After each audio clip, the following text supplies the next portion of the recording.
I'm Gab. He's Jules. Blue skies in West London. You might have noticed. Welcome back, Jules. Wow, we're Olympics back. come. What a show we have. Yeah. All the leagues are starting this weekend.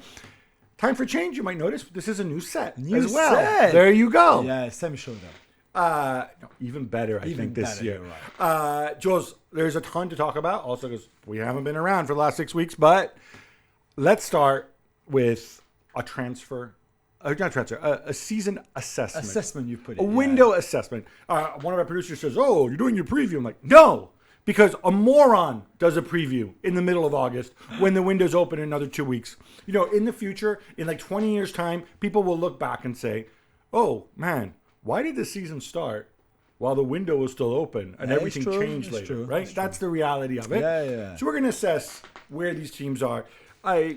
Quickly, in terms of the Premier League, who do you think has kind of done their business and is complete thus far? Who's the closest to I think being it's where they really want to be? interesting because Liverpool haven't signed anybody yet, and we don't Presumably know. not them. Not them, presumably. Although they might not think they need anything. Otherwise, you would think that a club like them, even if they miss out on Zubimendi, that they would have signed somebody by now. I think Chelsea have done what Chelsea and the Todd Burley have done now for many transfer windows, spending a lot without too much logic, it seems.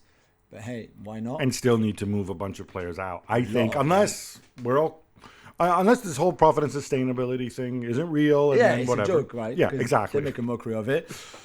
So it'll be interesting to see what Neto does, what Jorgensen does, and things like that. For Manchester City, it's very minimal. Again, Savinho in and Alvarez out. Alvarez out for a lot of money, a massive profit for them. So well done to them. And Manchester United, I think, have been, for me, the best so far in the transfer window in terms of recruitment.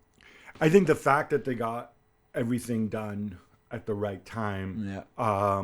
Because I do think it makes a difference. You know, people say, "Oh, well, you know, late in the window we get better deals, uncertainty."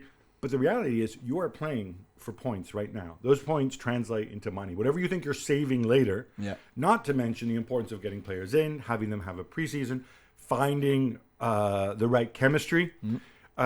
United again, 3 signings at the back: Mazraoui, De Ligt, and Lenny Euro. We can debate the fee, Lenny Euro. We can debate the signings as individuals, but they needed bodies in at the back. They got bodies in at the back, and Joshua Zirkzee, different to departed Anthony Martial. Yeah. I'm assuming he's going to contribute more than Martial did because Yeah, Martial you would- contributed I hope so. something close to nothing. Yeah. And there's more to come, I think, from a United point of view. I think a defensive midfielder is needed, whether that's Ugarte or somebody else.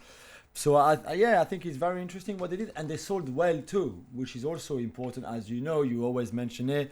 It's the net spend that matters the most, more than just how much you've spent in a transfer window.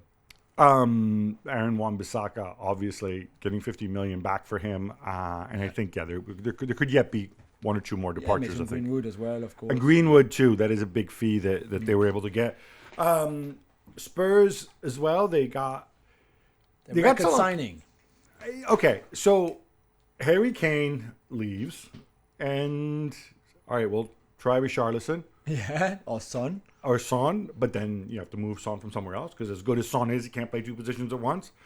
Now they've gone all in, big center forward. Yeah, and I think you pay the money for it. 65 million. He's 26, so there's plenty of time. He's not too old. On the back of an incredible season, his best by far. And I know the question mark could be over how consistently can he be at that kind of level, scoring 20 plus goals a season, which is a worry because before that, the last time he did it was in the Championship, not in the Premier League. So we will have to see. But Spurs are a team that will create a lot of chances for Solanke, who for me is one of the best finishers of the league. So it makes a lot of sense to have gone for him even at that price. One of my favorite topics is Arsenal and the Arsenal center forward, and do they need a 20 goal a season score? I'm thinking Arteta's on my same and Edu are on my same wavelengths right now because they haven't brought in that big center forward. Nope. Instead, they brought in yet another left-footed defender, right? Yeah. Is it going to stay like this, you think, with the striker? Should it stay like this? I don't know. I think they're monitoring the situation in terms of striker. They can't go for an Osimhen. They can't go and spend 80, 90 million pounds on a striker for sure.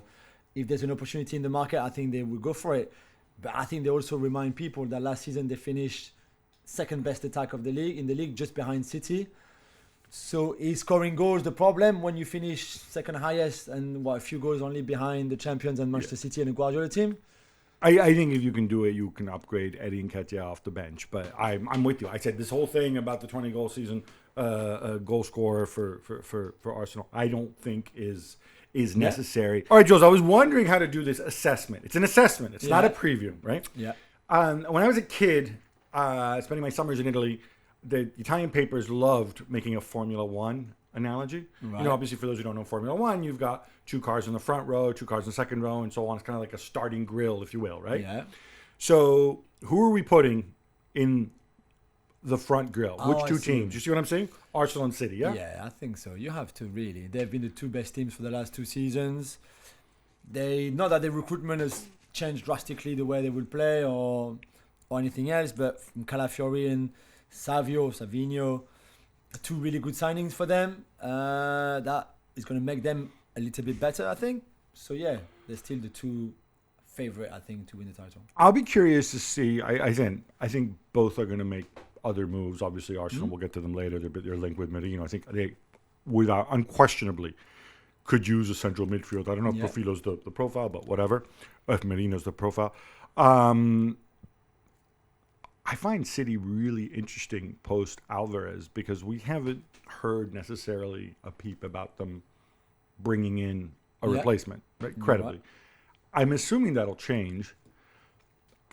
I do wonder, there are some people who look at this and say, well, Pep's leaving in a year, 115 charges. Is this kind of like the party winds down? We have enough to make it 5 in a row and go into history. Cycle, yeah. Is there a feeling of that? Or maybe, although I think that Alvarez will be replaced, and especially now with Oscar Bob's injury, I think they just need more there, which they will do. They've got the money. I mean, the profit on Alvarez is an incredible piece of business that they've done to get him that cheap and then to sell him for that much money. And I think Atletico Madrid have overpaid massively for Julian Alvarez. But anyway, surely they will replace him. But yeah, you're right. I think there's a feeling already a bit of this is the end of the cycle. You could see a few players leaving with Pep at the end and saying, like, listen, we've had great years here. It's time for something new, and a new chapter will start. And I don't know about the charges. We will talk about it a bit later. I think by the start of the new year, 2025, we will know the sanctions, maybe, if any, maybe.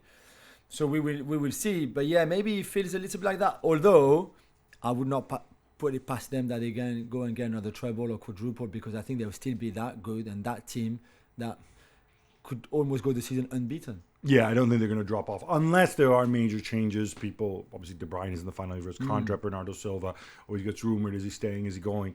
But right now, there are no indications of that. But there are 2 weeks left in the window, and 2 weeks in a couple of days. So stay tuned on that one. Who are we putting in the second row? Right, I think for me, Liverpool will have a really good season. I know there's been no signing. Can you give me 2 teams? Yeah, 2 teams. So Liverpool, one of them too. Yeah. And then as much as I don't really, I'm not know where this is going. But Erik ten Hag, as you know, the Dutch guy, I do think that with the squad that he has now, 4th place should be United. If they stay fit and don't all. I know, but we put them in the second row. We're not thinking 1 to 4 just to cover our backsides, right? You agree with that? You agree with Liverpool United, or would you put Spurs or Villa ahead of United? I think it's very. I think kind of that 4th slot, if you will, I think it's very up for grabs. Yeah. Really, really up for grabs because there's a lot of uncertainties, a lot of stuff we don't know. I mean, there have been big changes at Villa. It's not just Douglas Luiz leaving and people coming in, and obviously Chelsea's a crapshoot and everything's still open. But yeah, on paper, I think right now it should probably be Manchester United. Again, assuming people stay put, because they have made the qualitative jump. They're not finished, as you said earlier. I think a defensive midfielder, I think, is pretty essential. I mean, I think Casemiro can turn in a good season. I don't believe this. Sure. He was good in the Community Shield. Or even this idea, people at the end of the season, Casemiro's done, legs have gone. Yeah, it depends how you play, depends what the people around you do. Yeah. But I think there's still work to be done, a lot of work to be done on the squad. Liverpool, I kind of feel Zubimendi's or a Zubimendi type is non-negotiable. But they've been chasing one, number 6, let's put it like that, since Fabinho, not just since Fabinho left, but even the last season of Fabinho where he was not as good as previously. They've been trying from Lavia to Caicedo to Zubimendi now, and I just don't know why they don't go for somebody else and just sign someone. Well, I mean, Somebody else than Endo. Personally, like, it's the kind of thing I would do. I think there's a stigma, especially in England, attached to this. Like, let's say Zubimendi's your top target. For whatever reason, you put a price on it, you don't get the deal done. I would have a backup plan where I go and I take somebody on loan. I agree. Just to have a live body there who can play that position. What would sway it for me is I'm a big Stefan Basic fan. I have no idea. I'm assuming he's fit now. I have not seen him play, I think, since, he saw the few minutes he played when he came back. Much in preseason either. If he's fit and you believe in him and Slot's like, yes, I'm Team Basic, okay, fine. Then rather than spending money, Basic, Endo, deal with it that way. I know, but they would know that gap before making that offer for Zubimendi already. So no, but I think you would view Zubimendi as, I'm saying, if you can't get Zubimendi, if you can't have that upgrade, can you get by with Basic and Endo? Maybe, but there's also other players that you can get to that are maybe not exactly like Zubimendi, but still better than Basic that you can get for even less money. I just struggle how you're ready to commit £55 million on a player, and from that, you go to nothing. Well, surely there's something in between the 55 million or even another 55 million midfielder if you have that money available. But that's why I think I would think in terms of loan, right? Even with a high fee, because if I commit 35 million, let's say, to somebody else and give him a 3-4 year contract, then I've got that guy, and I can't get Zubimendi a year from now, or I can't get that profile, right? I think it could be a Van Dijk move where you wait 6 months and you go back in January and you sign him. It's a possibility. It's out there. Speaking of Van Dijk, obviously Van Dijk and Salah, I'd be curious to see how, and Trent as well. Yeah. Arguably your 2 most important players, plus another very important player in Trent, all of them entering the final year of their contract. That's true. Everything screams transition season about Liverpool right now, which doesn't mean that they can't do well. Who are we putting in the third row? Third row, I'd go Ange, come on. Spurs for sure. And then Villa. Although for Villa, I've got a little question mark over the Champions League, Premier League kind of double, if you want. We saw with Brighton last season and the De Zerbi that Europa League and Premier League make them struggle. It was difficult. I think the excitement that you get into playing Champions League for the first time ever for Villa, since the days of the European Cup, but for Champions League for the first time in this new format as well, more games. I think it's very difficult for your players then to refocus on the league at the weekend, like we saw with Brighton to a lesser level last season with the Europa League. So for Villa, even if they signed well and they recruited well, I'm just not sure if they can do both. What makes you so high on Villa in the sense that they lost Douglas Luiz, who's an important player. Yeah. Onana, I think, is fantastic and is probably an upgrade. Other than that, is Maatsen a massive upgrade at left back over Dean? Oh, I think it was certainly going forward, yeah. Defensively, with an Emery not team? Not so much, but Dean was not great. But what makes you think the Villa are going to be better next year?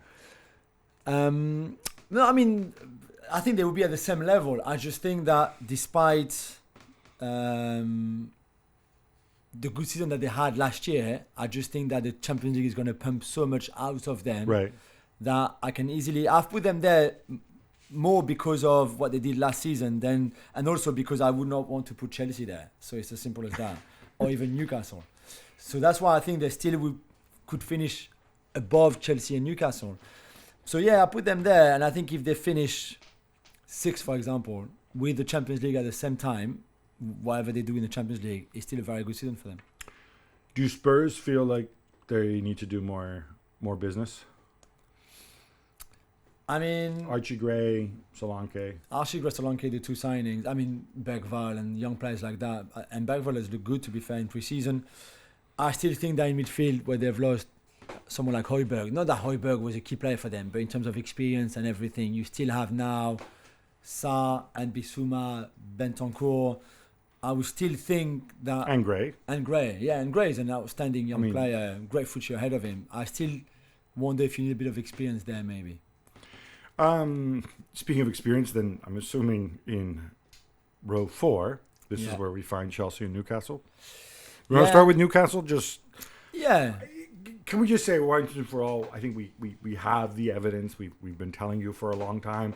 Newcastle themselves said it, and they were true to their word. This is not Manchester City Part 2. Their owners may be from the Gulf, but they're going to try to run a business and grow organically and whatever else. And I think we're seeing that. Elliot Anderson, much hyped young kid, opportunity to go and sell him for a ton of money, and they do that. Yeah. And by the way, and they had to, yeah. Well, they had to for PSR. Yeah. That fee's really big. Yeah. Too big. I don't really understand it. Yeah. I don't. That just really doesn't add up. No. But what we're seeing, it is development. It is organic. Yeah, for sure. And it might turn out to be really, really good as well. So, but yeah, right now the fee seems really, really, really overblown. All right. Chelsea. Which brings us to Chelsea under new boss, Enzo Maresca.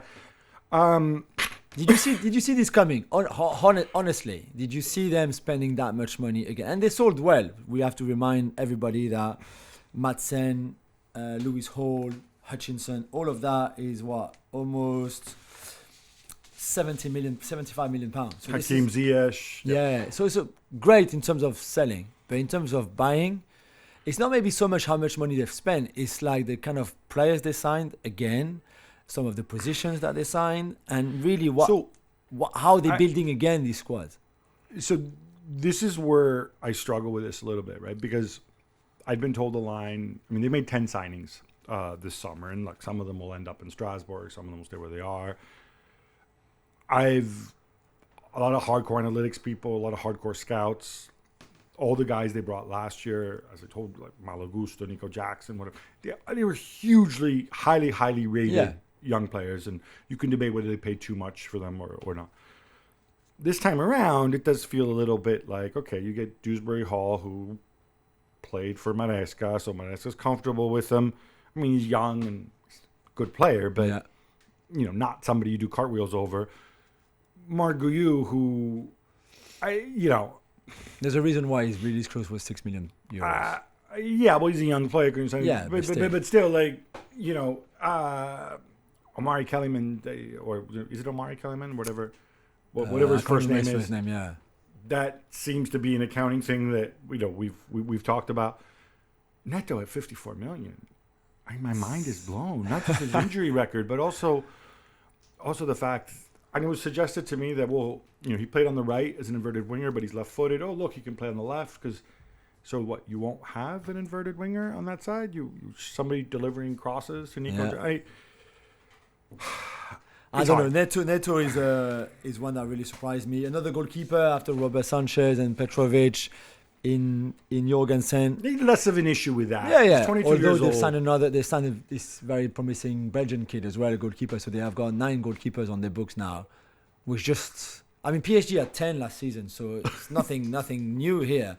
But it's just the way this squad has been built. And again, they will sell more. Lukaku is going to go. Chalobah is going to go. So some players are going to go. But it still feels like right now, if you're Maresca, you've struggled a little bit in pre-season in terms of performances, maybe implementing your ideas. You've got a squad of like 40-odd players. 43, again. I think, was the last count. I'm just like, have you not learned from what happened in the past? This is what I'm saying. Look, I think the strategy is very clear. They're doubling down on younger players. They view them, and I'm not talking the football strategy. It's not like kind of like the club strategy. They view them as assets that can be traded, that are going to appreciate in value. It does raise big questions because you also have to keep the fan base engaged. You also have to provide results on the pitch. Yeah. And also the pieces have to fit together. And I think those are some of the question marks. I think unquestionably there's going to be more movement. I don't know how much they can get out of Lukaku. I think just on the PSR piece, especially with the Premier League not accepting the hotel deal and everything, I think you could run into trouble unless you really start shifting players and you show that you're trending in that direction. And the problem there is, it's unless you want to sell one of your good young players, which is also difficult to do because most of them have been injured most of the season. Yeah. You're looking at Sterling. You're looking at Lukaku. So and Gallagher as well. And then obviously Gallagher and Chalobah. But again, Gallagher, you've made it very clear you're not going to keep him. He's got a year left. What do you do now? I mean, if I'm a club, I mean, obviously linked to Atletico Madrid. If I'm Atleti, I sit there and I say, okay, tick tock, let's wait until the last day of the window. Absolutely. The reason that might not happen, it's been suggested, is that they need the money to do Julian Alvarez, and that's the Joao Felix and Uncle George. There's a big mess there. But it's a tough situation to be in if others believe you have to sell. Listen, it could also be that, Todd Bowley and Beta Bali found the key to the Magic Kingdom and figured out a way to magic up PSR that we don't know about. Right? Maybe. You're right. Yeah. And again, they sold well too. Let's not forget that. This is not our preview, as I said. This is our assessment of where people are right now. The window's still open. Yeah. I think actually these next 2 weeks are when you can really make big strides forward and big strides backward. So let's revisit this and let's make our picks maybe in the first international break when we're going to need to fill time. All right, enough Premier League. Let's talk European champions, Jules. Of course. Atalanta, champions of the Europa League, playing against somebody else. No, I'm just kidding. Atalanta and Real Madrid. It's the UEFA Super Cup. I don't want to get into the whole thing about counting them as trophies and whatever else, because some people do, some people don't. Glorified, whatever. I was just psyched. I thought it was a competitive game. It was. I would have liked to have seen Atalanta at full strength, with Koop Minor, Scamacca, whatnot, with Retegui. Didn't happen. That's fine. Real Madrid, better team. I don't know if it's a clue that the base formation is going to be Rodrigo, Mbappe, and Vini, with Bellingham behind. I was curious to see how it would work, and it looked to me like, in the second half anyway. Once they took the sting out of Atalanta, they found their positions. Yeah, you're right. Slow start, really, although they started well, Real Madrid, and then there's a couple of half chances. But I think the man marking from Atalanta bothered them a bit. There was a very good spell from Atalanta with the ball in the middle of that first half where they moved the ball really, really well. Okay, there was not cutting edge, but it was good. And then the second half, everything changed. I think Atalanta got tired, clearly. And Bellingham was pushed a little bit higher by Carlo Ancelotti and then had such an great influence on that second half. And then suddenly we saw more of Vini, Rodrigo and Kylian up front. And then when we see them in that kind of form, they could easily have scored 4 or 5 goals. I thought that second half was outstanding. And I think this is what we're going to get to see more. I think the Camavinga's injury on the eve of the game helped in a way, in the sense that maybe before that, Rodrigo would have been on the bench and Camavinga would have started in midfield and Bellingham as a 10 and Vini and Mbappe. You think it would have changed that much? Yeah, maybe. But the Camavinga injury meant that really that was the only team, that was the only formation and starting 11 he could have played with no Camavinga. It's interesting because I mean, obviously we're both Carlo fans, right? For me, the logical thing to do, I would have thought at this stage, and look, none of these guys aren't at full fitness, they've only just come back, is you have to come up with what you think their base formation is, because your priority has to be get Mbappe, Vini, and Bellingham, because those three guys are cast iron starters, right? Rodrigo, maybe not, right? And you go with that, and if you have to pull in some lunk from the B team to fill out your 11, that's fine. He's just a placeholder for now, right? It doesn't seem to, from what you're saying, it doesn't seem to be that Ancelotti views it that way, but maybe he views a lot more flexibility. Maybe. I know. I just wonder how much of the Camavinga's injury had an impact on what they did then the following day. But maybe the idea was always the 4-3-3 and Camavinga would have started on the bench. I don't know. What we saw is that Toni Kroos, especially in that first half, would be missed 100%. They just don't have that asset now in that outlet. We saw Thibaut Courtois playing really long in the first half to nobody, and they would not win the first ball or the second ball, which I think is okay in a game like this, but why would you give the ball back to the opposition like that? So there's something to sort out. But when the front three or front four with Bellingham played like we saw in the second half, I just think that's scary for anybody that is going to face that team. It is scary. They're obviously favored. I wonder, when I think of Bellingham and the evolution of and where he is, and obviously, I mean, he took a lot of bullets after after the Euros, during the Euros, probably with good reason for a whole number of things. He seems very committed here. I'm not suggesting that Bellingham and Kroos have comparable skill sets, but I do think, I do wonder whether we are a little bit conditioned by having seen him play in this attacking midfield position all year long, right? Which I think becomes not so sustainable if you've got three forwards in front of you. Yeah. I remember Bellingham with really good range of passing when he was at Borussia Dortmund, when he was playing deeper. Does he have Kroos's creativity and touch? No, but when Kroos was Bellingham's age, maybe he didn't have it either. True. I remember seeing him play, but it's a long, long time ago, right? I'm wondering should Carlo be thinking in that direction? I don't know. So it depends in which. Because otherwise, you're putting a lot of stress on Tchouaméni. It depends which phase of play, though. I just don't think if the ball is in Courtois' feet and looking to play short, you can have Bellingham that deep. So on the edge of his own box, for example, where Kroos will be or Tchouaméni is now. Right. I just don't think. I think you need Bellingham higher up the pitch straight away, because then it's too hard. Even an athlete like him, maybe the best athlete in the big five leagues, he's too far away from Vini and Kylian. So this is, but maybe you're right. This is something they have to sort out. The only thing is, Tchouaméni is a hell of an athlete. So is Valverde, and so is Bellingham. And yeah, you're right. They can pass. Of course, they can pass the ball nicely. They can do diagonals. They can, not at the same level as Kroos could. And I just wonder if in some games that just might be an issue.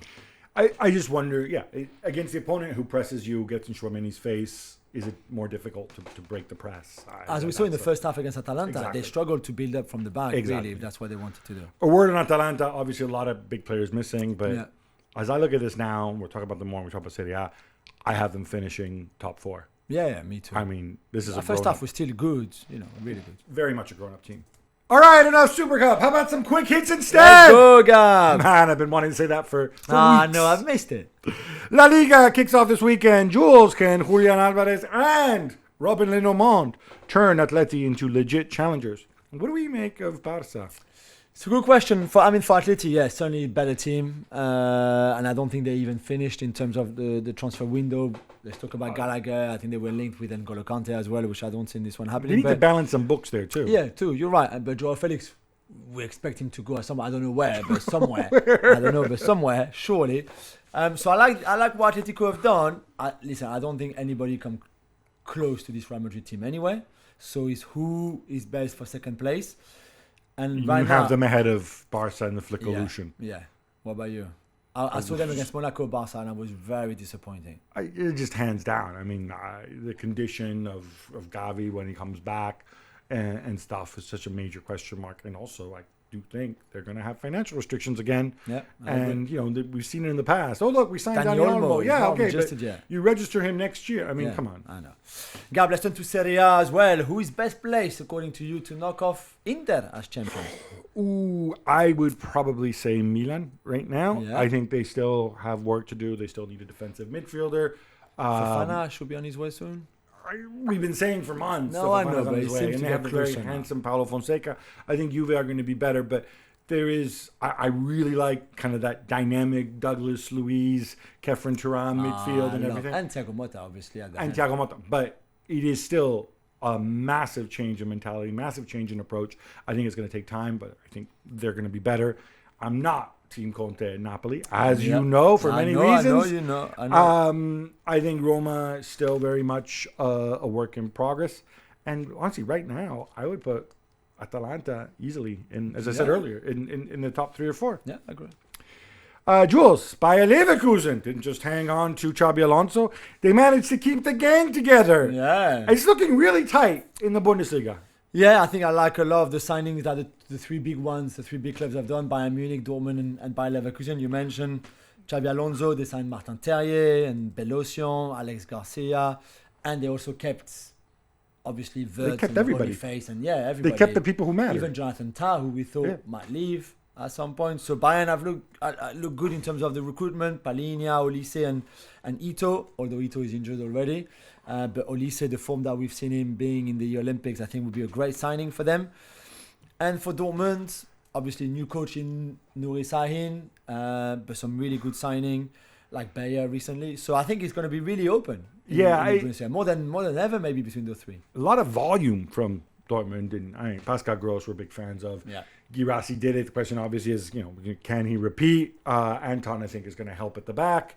I mean, by the way, Stuttgart, they got pillaged by everybody. Which we kind of expected. But I wonder how he feels about extending his contract at that point. Like, he clearly didn't, Sebastian Hoeneß clearly didn't get any kind of guarantees. No, that's true. By the way, I'll tell you what, if he can repeat, having lost so many players, that guy's going places. Yeah, no question about it. Absolutely. It's your question to me. Yeah, Mark Ogden reports that Mauricio Pochettino has agreed to become the US men's national team head coach, Gab, replacing Greg Berhalter, our friend. Is a good choice for you?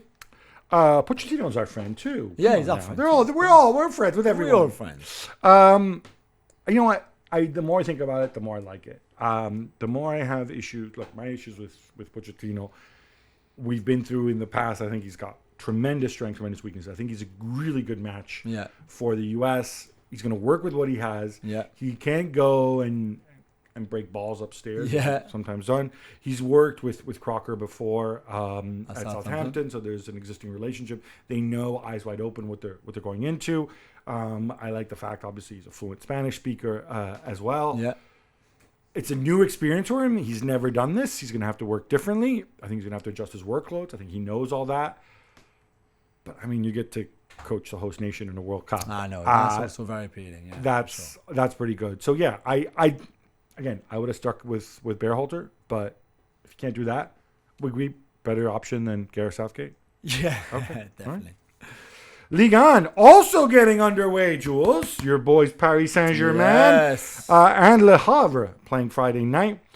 On paper, and look, I've been on holiday, so I just kind of looked at the ins and outs stuff. It looks to me like everybody got worse other than Marseille and my boy Roberto De Zerbi. No, I mean, I think Monaco are a better team than they were last season, for example. I think Lyon are a better team than they were last season. So, no, I disagree with that. But Textor's still there, no? Yeah, but they've recruited well. We kid, JT, we kid. We kid. Our PSG, this is a PSG without stars for the first time in a very long time, like as in superstars, superstars. So we're going to have to see collectively. Did Marquinhos leave? No, but there's still Donnarumma and Marquinhos. There's still some really good players in there. I like João Neves as a new signing. And pretty much the only likely new starter that they've added thus far. Yeah, or Desiré Doué maybe can find a place in that team, and he's also a very good young promising player. But yeah, it's different not to have Messi, Neymar and Kylian anymore up front, for example, and instead having Barcola, Gonzalo Ramos and Ousmane Dembele. So we'll have to see. I believe they will be better collectively maybe than what they were. Is that enough? I don't know, but we will see. I'm assuming I've been tracking the Osimhen thing all summer, right? Yeah. And it seems to me like, Napoli are handling this really, they're not in their interest, frankly. Yeah. As far as I know, the only big team that could use and afford Osimhen, unless Chelsea find the magic PSR key, who knows? Yeah.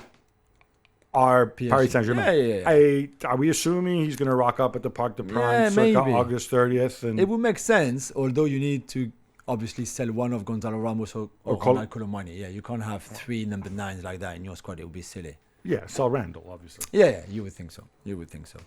Multiple outlets report that Manchester City's case for breaching financial rules is set to begin on September 16th. Gab, and that we could have a verdict in the new year. The Premier League CEO, Richard Masters, was saying that it's self-evident that this has to be resolved now. Yeah, nobody. I love Richard Masters. These things that everybody agrees with. He's right. Look, this has been dogging the Premier League. This shadow's been hanging over the Premier League for what, 5-6 years now. I mean, it's ridiculous, right?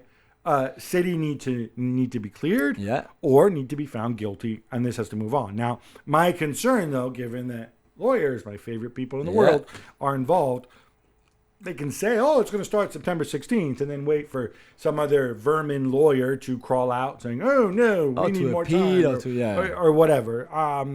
The Times reporting, they hope in January maybe they'll have a verdict. Who knows? Yeah. But interesting, the bookies are taking it seriously. Manchester City, 8-1 to be relegated. I think it's obviously just a hedge. Yeah. But who knows? I know. No Champions League for Jose Mourinho this season, as a late Jonathan David penalty sends Lille past Fenerbahce in the Champions League qualifiers. Jules, the special one says the Europa League is the right level in this moment for his team. Come on, please. I mean, this is such a Jose Mourinho deflecting. The fact that Fenerbahce are better than Lille, they should have beaten Lille. There's still another round of qualifiers, so they would have played Slavia Prague, who are the team that Powerhouse Slavia Prague, yeah. And even there, Fenerbahce would have been the favorite going into that game with the players that they have, from Saint-Maximin to Dzeko to everybody, and to Mourinho on the bench. So this is a bad result for them. This is really like a failure for him not to have at least progressed and beat this Lille team in this round of qualifiers. Yeah, FYI, Lille achieved, I thought, a minor miracle last season, finishing where they finished in Liga. Yeah. They lost their manager. Yeah. They've lost other players. I mean, Key players, yeah. Yeah, it's, come on. No, exactly. Bruno Fernandes has extended his contract with Manchester United until 2027 with a club option for another year after that, Gab. He's 30 next month. You don't like this deal, do you? No, I hate this deal. And it's got nothing to do... No, listen. I know you so No. This is like... Run the club like a business, right? Yeah. Bruno Fernandes has 2 years left on his contract, right? Yeah. People say, he signed a 3-year deal. It's not a 3-year deal. It's a 1-year extension and a raise, okay? If he wants a new deal, you just say, hey, Bruno, wait and see. The reason I don't like this is because you are now locked into him for another 3 seasons. Mm-hmm. Your manager may change. Yeah. And Bruno Fernandes, it's not like he's a right back. He's a guy who's critical to the team. He's phenomenal. He's United's best player. Everything you want.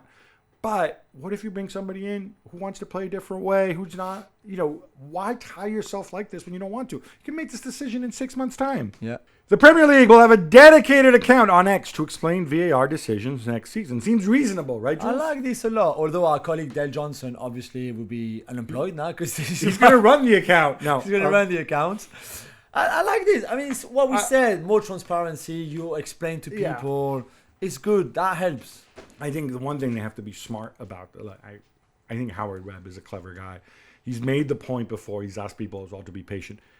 It's important that the information you convey it at the right time. Because it has to be timely, but equally, if you convey it too soon, then sometimes you might get things wrong, and then other stuff emerges, exactly. Then you look like an idiot. Right. Yeah, let's see. But you know what? They were already doing this. They were already communicating with broadcasters and then, pass it on. So why not make it more public? Exactly. More contract extensions, Gab. Cole Palmer gets another 2 years for Chelsea, extending his deal through 2033. That's 9 years. 9 years. He's only going to be, 32 in 2033? Yeah, what was it necessary to extend his deal now? I'll explain this. No, it's a pay rise. I know some people lost their minds over this, like your pal Paul Merson over here made it seem as though the worst thing in the world.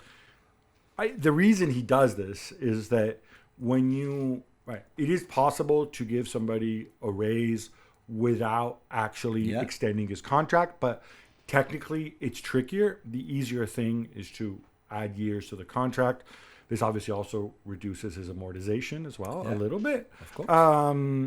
So that's why they did it, basically. It's not like, look, who knows where he's going to be. But it does show something else. And this is the risk. People say, oh, look, we're so smart. Look, they're giving you super long contracts. And look, but now that the amortization is only 5 years. And the other problem with the long contracts is if the guy outplays his contract, if he plays well enough, like Palmer did last year, he's going to come knocking. And you don't want an unhappy player. And you're still going to have to give him a raise. Yeah. Arsenal continue to be linked with Real Sociedad's Mikel Merino. Jules, makes sense to you? Yeah, we said earlier that they need somebody else in midfield. I think a left-footed player like him makes sense. That's quite versatile too. He can play a bit deeper, can play a bit higher. We saw what he could do as an impact sub with Spain in the Euros, for example. So that's been interesting. He had a good season with Real Sociedad last year, especially in the first 6 months of it. I like him. He's 28 years old, so not too old. They could have done maybe with a bit younger. But if they sell, because I think they need to sell first, this one will I see no reason why this. Who are they selling? Don't say Lokonga. No, Eddie Nketiah, for example. Lokonga has gone on loan to Sevilla. Lokonga's already gone. Oh, that's right. Lokonga's gone. Yeah, but Eddie Nketiah, for example, someone like that. But it's a different position. Yeah, but then you really don't have a backup center forward. They need them. They need money. I think you got Gabriel Jesus and Kai Havertz as your 2 number 9s. That's fine. Okay, so probably. We agree that this is Gabriel Jesus' position now, number 9? Instead of... I don't know. I'm Team Pep on Gabriel Jesus, as you know, but that's a yeah. digression. No, but I agree with you. And the yeah. nice thing about Marino is, look, I mean, ultimately you're going to slot Marino into. You've got Thomas Partey Yeah. and Georgie. Yeah. Their contract both earn a ton of money. Their contracts are winding down. You can slot Marino into one of those two slots because I don't think those guys are going to. I mean, maybe they'll be back a year next season. Probably not. No. Yeah. At some point, though, you need to make your big signing in midfield, but you've got 18 months to do that. Yeah, true. Lautaro Martinez has extended his deal with Inter through 2029 and he'll be earning around 16.5 million euros a year. Gab, they finally got it done. It's been dragging on. They have been dragging on. It's important to get it done. It is a ton of money for a club like Inter, who, lest we forget, are still not, exactly printing money. They're still, Definitely not. They're still slowly trying to get out of the situation they're in, although their books do improve every year. And this is a big commitment. This is a salary. This translates to 280 grand a week, which is what is highest. Yeah, really top tier. Absolutely. Center forwards get. But that's what he is. That's what he has been. And if he lasts till the end, I think he's going to be 32 when his contract expires. So he's been a tremendous signing, a tremendous servant to the club. Jules, Ivan Toney, speaking of center forwards, is still on the market. Though he's been linked with the obligatory move to Saudi Arabia. Yeah, of course. Because, of course, it's all about you want big name stars that huge following. They also love people who like to gamble in Saudi, so fit right in. Are you a little surprised? Joking aside, a little bit, because United signed a forward in Joshua Zirkzee. They could have gone for Toney. Spurs could have gone for Toney as well. We saw Chelsea. Okay, Chelsea are linked now with an Osimhen, for example, or someone like that to replace Lukaku. They could have gone. Arsenal are the ones who are always linked with Ivan Toney. Yeah, because he's an Arsenal fan. So yeah, I'm a bit surprised. I do think, unfortunately for him, that the past had a big play in why he's still at the club right now. Would you invest that money on him, considering you don't know, he might bet again one day, he might be suspended? I think there's a lot of things like that you can't really control. So I'm a bit surprised, and I'm not really surprised in the same way, if that makes sense. Well, I think Brentford were also hoping that, they would get the money in for Toney so that they could continue. So it's a blow for them too. His contract is going to continue to wind down, obviously. If you're Toney, the Saudi thing seems to be like nonsense. Not. And by the way, the whole Saudi pipeline effect, we're seeing how that's going. It's an argument for another time. But I wonder, if you're Toney, would you leave? Would you start looking sort of kind of next tier down? Would you say, like, all right, maybe I'm not going to get my big payday, but I want to prove people wrong, so I'm going to maybe move to another mid-table club? Like what, Bournemouth to replace Solanke? I don't think he would see it. I don't think he'd do that. I think in his mind he had that kind of big move planned, and it just hasn't happened yet. But where's he going to go? Yeah, Paris Saint-Germain. If Osimhen doesn't come. Okay, don't laugh. That. No, but no, I'm not laughing. But no, that's not going to happen. I don't. He's in a tough spot now. Yeah, he's in a really, really tough spot. 2 weeks to go as well. Premier League CEO Richard Masters says that the probe into Chelsea illegal payments, is nearing its conclusion. Yeah. Okay. So this is the one where you remember this is nothing to do with Boli and Ebali. They're not guilty of anything. It's very clear. They self-reported to UEFA first and to the Premier League. When after they acquired the club, they went through the accounts and they said, wait a minute, there's all these funny payments here via third parties and offshore entities and stuff like that were made under the previous proprietor, Roman Abramovich and his crew. And they said, we think these might be illegal. So they basically self-reported. UEFA fined them 10 million. Because look, Chelsea as a club, as an asset, still got benefit from them. You have to fine them a little bit. But by coming forward and saying, look, this is what we found. It's like if you find stolen property. That was smart. Right? It was smart of them to do that. I'll be curious to see what the Premier League do. I almost wonder, they have to find them guilty of something. You have to punish them for something, right? They did something wrong. So it'll be a fine, and that's it, no? It'll be a fine. I wonder if or how it might tie into the other PSR investigation that Chelsea that Chelsea might face for what their books say now rather than the past. Our thoughts are with Lamine Yamal's father, Mounir Nasraoui, who was stabbed following an altercation near Barcelona. Yeah, incredible story that. Gab really went to hospital. He seems to be okay now. Yeah. Thankfully, but I think there was a moment where people really feared for his life as well. So we don't have too many details yet, and it's a developing story, very much so in Spain, but quite an incredible thought. Yeah, it's very disturbing. We don't know if it's linked to football. We don't know what it's linked to. We don't have any details. You just want the man to be well, like to recover any quickly. stabbing victims. Liverpool are being linked with Valencia's Georgian goalkeeper, Georgi Mamadashvili, who we loved together at the Euros, of course. Does it make sense to you, or is it a bit early considering Alisson's is still there? Well, look, I mean, I think you're thinking number two, thinking succession. Obviously, Quivin Kelleher is still there, unless he's pretty good as well, goalkeeper. I mean, we've talked about this in the summer when we do our keep and dump series. There's this weird glut of goalkeepers, of big name goalkeepers, right? Sam, like from Aaron Ramsdale, Sam Johnston at Palace, who we can joke about, but he's an England keeper, and, behind another England goalkeeper. Even Edison, there was question mark over his future. No, but I'm talking about number twos who are number one, or perceived to be number one caliber, or number one money. I mean, but Ortega is a similar. Ortega is good enough to be a number one in a lot of Premier League clubs. Yeah, I don't know. Yeah, I'm not an Ortega guy, but whatever. Definitely. But I take your point. But I mean, you don't bring him in unless you have an exit plan for Kelleher. And look, if you're Quivin Kelleher, you say, listen, you would think the guy wants to play regularly. Yeah. He's not going to do. And he's good enough for that too. Allison is much more handsome too. Yeah. Mamardashvili is a lot younger than, although I think he's only a couple years younger than I think Kelleher's now 25, something like that. Yeah. So you got to play this right. I don't see how it makes any sense to bring in Mamardashvili unless you have a place to put Kelleher that he's happy with. For sure. More Liverpool. Yeah. Bobby Clark has joined Salzburg. He'll be reunited with Klopp's former number two, Pep Lijnders. Yeah, it's one of those deals that Salzburg do really well, isn't it? Bobby Clark has played last season in the Premier League. We saw that, and in Europe as well, and in the domestic cups.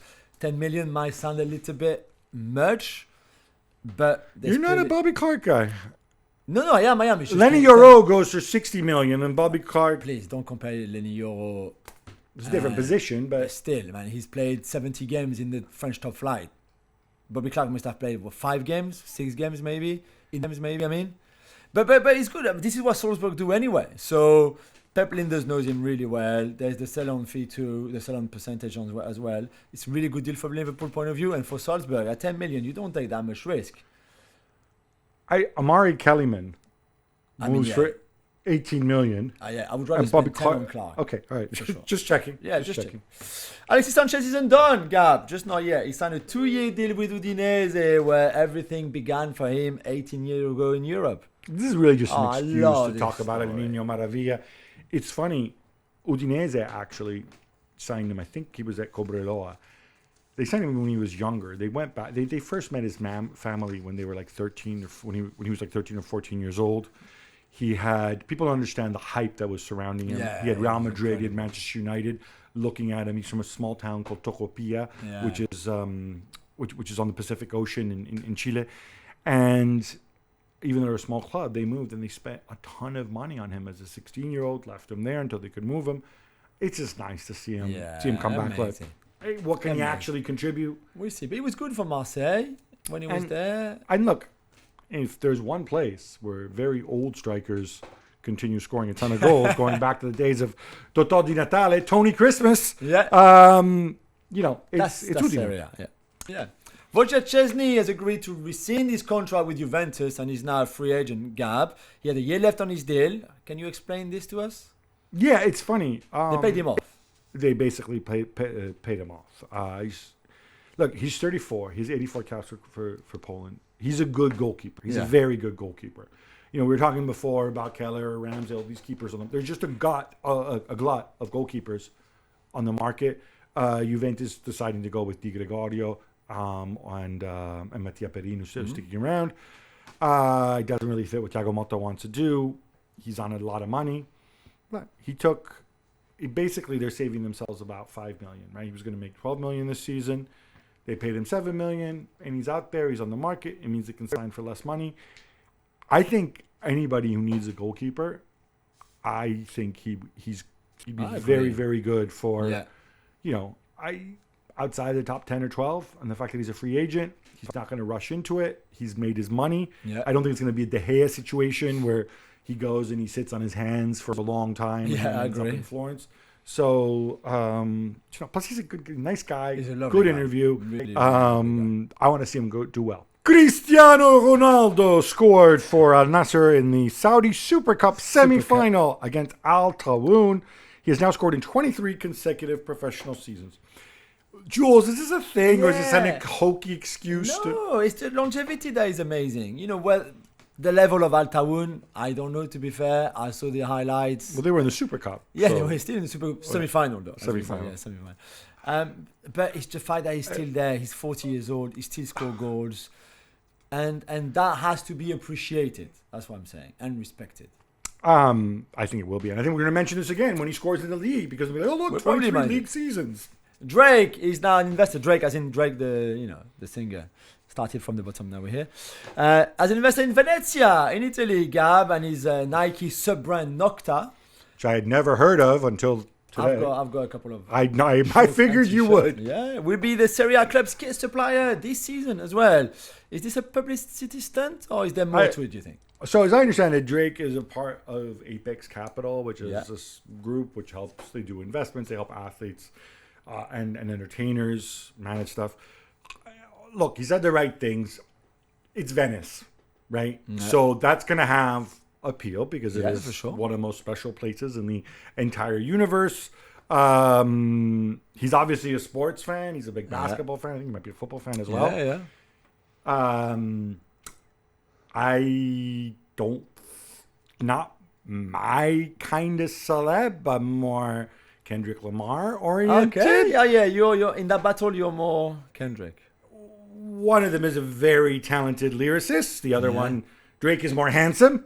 We agree than Kendrick Lamar, right? Yeah, I guess so. But I don't think anybody cares about my opinions on hip hop. I just think, look, it's fine. It tells you where football is. It tells you if you're Venezia, you got to exploit it, right? I mean, you're literally a bunch of people in a city that's losing population.